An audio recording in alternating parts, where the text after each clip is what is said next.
we do? Tameva viditva. Having realized that, you can know it, you can experience it.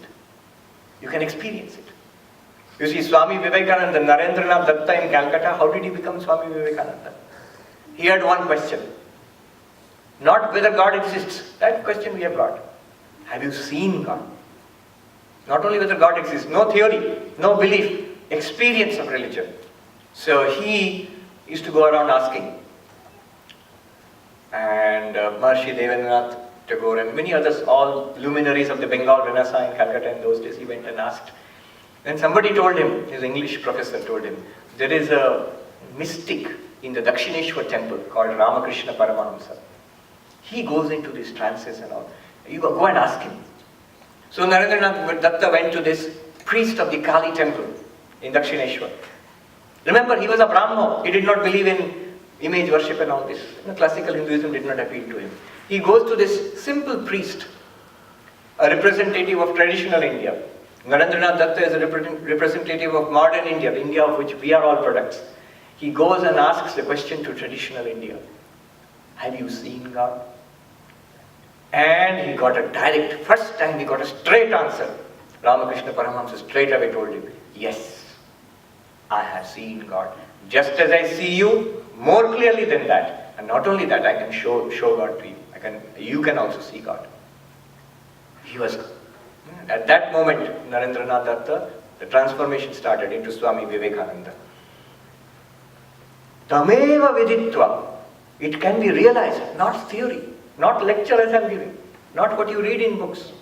It's a vivid, living realization that it exists, an infinite existence, an infinite consciousness. And by realizing that, one goes beyond sorrow, beyond dukkha, attains permanent bliss. That is the final goal of life. Any other way is there? Any other way? The question is raised in one of the books of Sankhya Karika, the first verse. Any other way is there? There's so many solutions. If you want to be happy, why take up all this Vedanta, go to a Hindu temple on a nice Saturday morning? There are other ways of being happy. Why not watch a TV serial? Or why not go for it's a long weekend. Many people have gone on vacation. So why not go for that? That is happiness. Why go and listen to Vedanta lecture? Answer is, Nanya Pantha Vidyate Ayanaya. There is no other way. Every other way, those ways are there. Every other way will give you some result and that will be over very soon. Take a laddu, Indian sweet, put it in your mouth, it will be sweet, it will be nice. And very soon, within 20 seconds, it's gone. Everything else in this world is like that. It will give you some little bit of happiness. For that you have to work in so many ways trying to get that little bit of happiness. And very soon it's gone. It's only when you become tired of this repetitive cycle, then you want a permanent state of joy, a permanent solution to this problem. So, Nanya Pantha Vidyate Ayanaya. There is no other way to this, to the solution to the human condition. Solution to the human condition. I was reading this book on existentialism. It's a book called At the Existentialist Cafe, a new book, just published. Sarah Bakewell.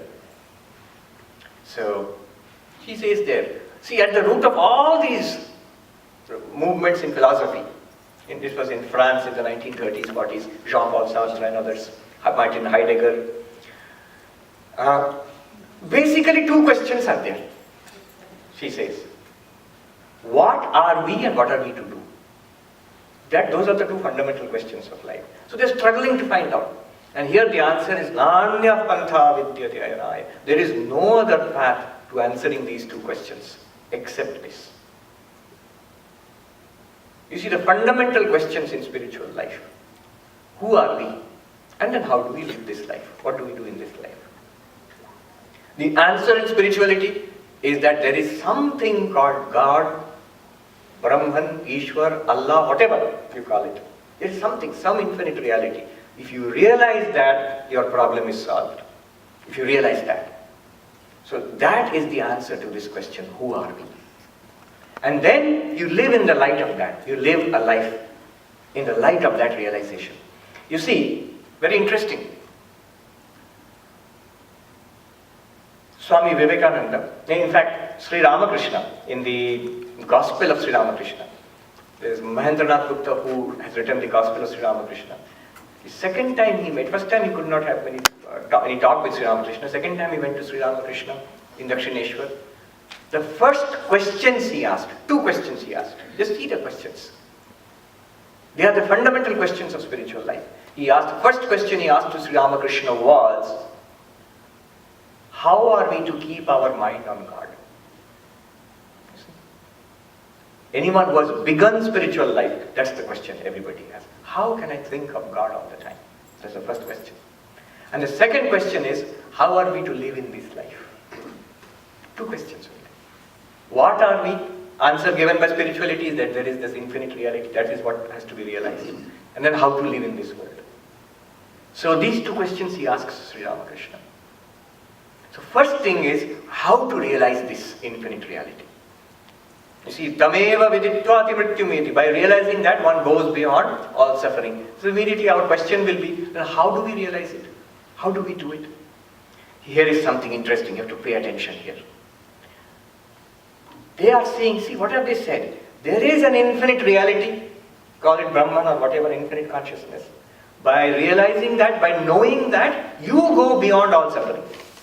Now, don't you see something strange here? There is an infinite reality. By knowing that, I will go beyond all suffering. How is that possible?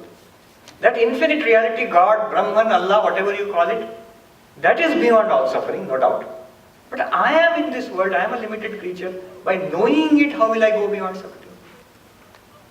If you see a darshan, a vision of God, as Sri Ramakrishna saw God. Okay, suppose you see God, you may get some joy. But how will you go beyond all suffering? Just by having a vision of God. By realizing that, how do you go beyond suffering? There is only one way. There is only one way. By knowing something, you become that. That is the only way to go beyond suffering. By knowing Brahman, you become Brahman. Brahma Veda Brahmaiva Bhavati. There also question arises. By knowing something, how can I become that? I am knowing this bottle of water. Do I become a bottle of water? No. I am the knower. This is the known object. It's a bottle of water. By knowing something, how do you become that? There is only one case where it is possible. By knowing Brahman, you will become Brahman. There is only one way it is possible. How? If you are Brahman already, somehow, for some reason, we do not know it yet. The moment you know it, you become that. It's like the prince who had got lost in a forest and was brought up by a hunter. One day the ministers of the king came searching and they found this young man and realized, this is the prince. And then he was told that and he became the prince. How did the hunter's son become a prince? Because he was already a prince earlier. He did not know it. Swami Vivekananda West used to tell this story of Hari the lion. The lioness died giving birth to a cub, and the cub was brought up by sheep, a flock of sheep. And the cub thought it was a lamb, it was a sheep. And it ate grass and it used to do the thing with this sheep and walk around until one big lion came hunting one day and it saw among all the sheep there is a huge lion, young lion is there, eating grass. So this lion was very surprised. It crept up behind that young lion, pounced on it and caught it. And that young lion started bleating like a sheep. Oh, let me go, you're scaring me. No, you come with me. What I am, that you are. What I am, that you are. And the young lion said, no, I am a sheep, you are a terrible lion. Then he showed him in the pool of water, look at my face, look at your face. Roar like me. And then the young lion realized, I am a lion. How did the sheep become a lion? Impossible. Became a lion because already it was a lion. Did not know. It did not know what it was. In the same way, Vedanta tells us, we do not know what we are. We do not know what we are. We think we are little creatures of flesh and blood, born, living our lives like this, and one day, like our grandparents have gone, in the same way we will also die. That's it. That's what we think about ourselves. We never question it also. Vedanta forces us to question it. It says at this very moment, that Purusham Mahantam, that Brahman, that existence, infinite existence, consciousness, bliss, is what you are, what he or she is, what we are. Everything is that reality. We do not see it yet. That is what we have to realize. That is the goal. There's a saying which I like very much. That we think we are human beings in search of a spiritual experience. But the truth is that we are spiritual beings having a human experience. We are spiritual beings having a human experience. That is why we are subject to this birth and death. We have to realize what we are. And Vedanta proposes this grand project to teach us, to show us what we are. Now think about it. Follow this logic carefully. If, there's another saying which I like, I just remembered it now.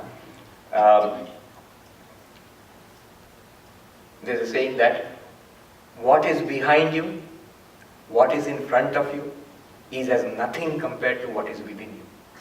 Another beautiful thing.